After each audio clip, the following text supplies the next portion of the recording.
જૂનાગઢના ગિરનાર રોપવે ખાતે mock drill યોજાઈ હતી। ગિરનાર રોપવેમાં અચાનક ખામી સર્જાતા રોપવે સંચાલક કંપની દ્વારા ઇમરજન્સી રિસ્પોન્સ સેન્ટરમાં જાણ કરાઈ હતી।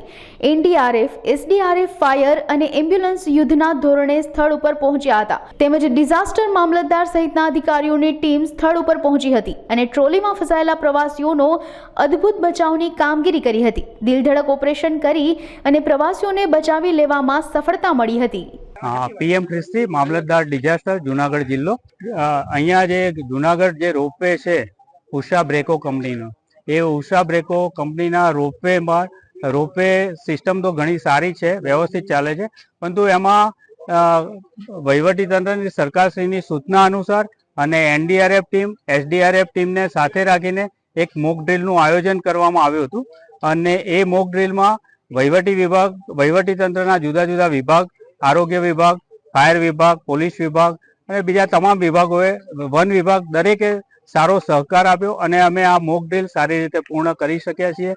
મોક ડ્રીલમાં 2 કેજ્યુલિટી દર્શાવવામાં આવી અને ત્યારબાદ એનો બચાવ કરવામાં આવ્યો અને આ સિસ્ટમ કેવી રીતે કામ કરે છે, દરેક ડિપાર્ટમેન્ટનો સારો રિસ્પોન્સ મળ્યો અને ઇમરજન્સી સર્વિસમાં દરેક ડિપાર્ટમેન્ટ સારી રીતે રિસ્પોન્સ કરે એના માટેની આ મોક ડ્રીલનું આયોજન હતું અને મોક ડ્રીલ સારી રીતે પૂર્ણ થઈ છે।